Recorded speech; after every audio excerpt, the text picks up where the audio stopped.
Hello, and thank you so much for joining us today on this video and on my channel.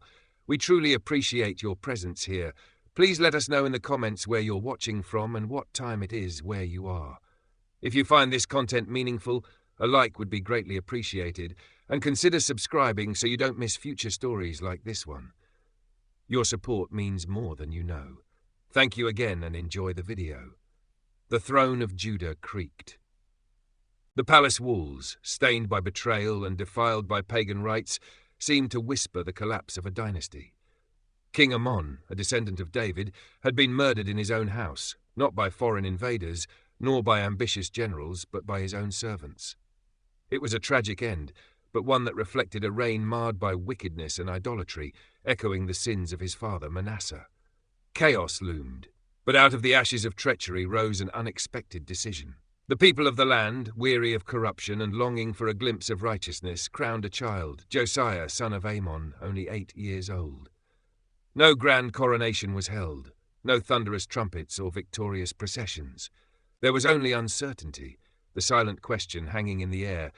How could a child rule a kingdom in ruins, with a desecrated temple and idols on every hill? But the boy on the throne was not ordinary. Within him stirred a different kind of fire.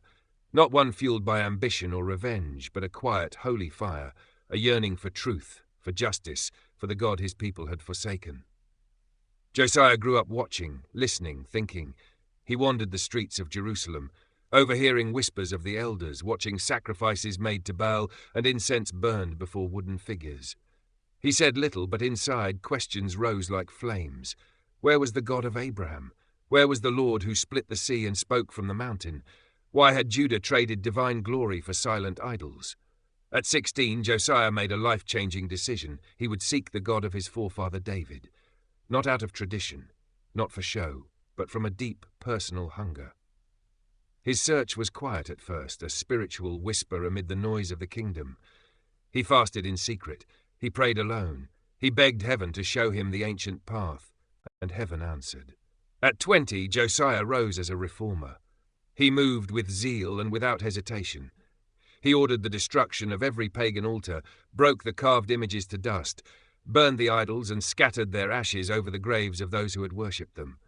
In some places he even burned the bones of the false priests upon their own desecrated altars, fulfilling prophecies spoken centuries before. But Josiah's zeal was not confined to Judah. He travelled north into the remains of Israel's fallen kingdom. Though Assyria had conquered it years before, some people remained, and Josiah, undeterred, tore down their high places and destroyed every idol.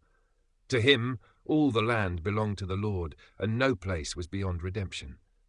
Yet Josiah's heart yearned for something more.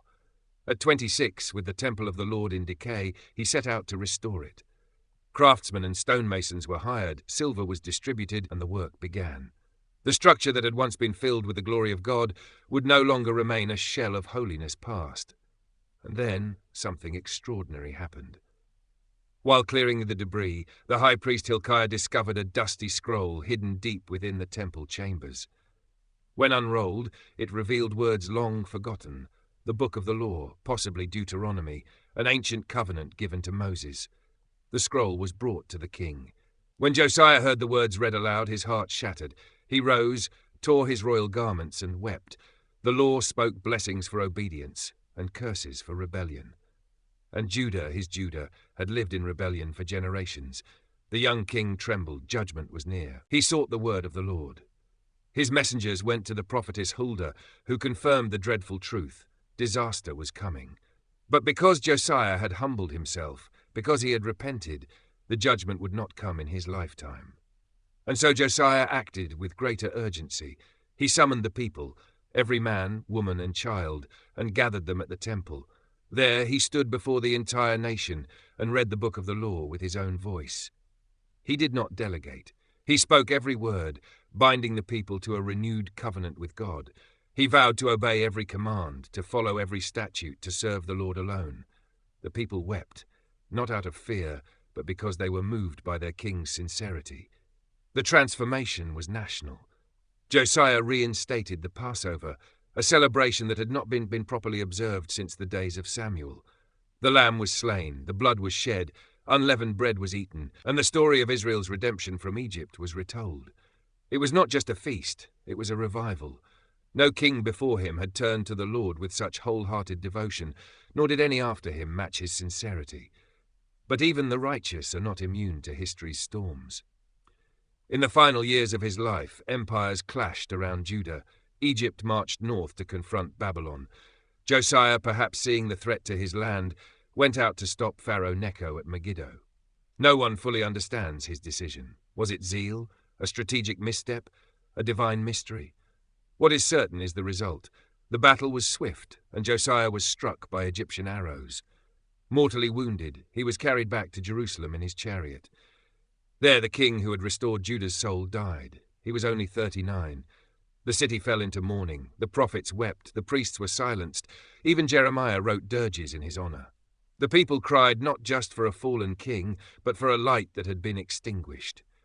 Josiah was buried with honor in the tombs of his fathers. But his legacy did not rest with his bones. He had reawakened a sleeping people. He had reminded them of the covenant. He had shown that even a child can rise to lead a nation back to God. Though his reforms would not stop the coming exile, his name would be remembered forever, not as a warrior, but as a restorer.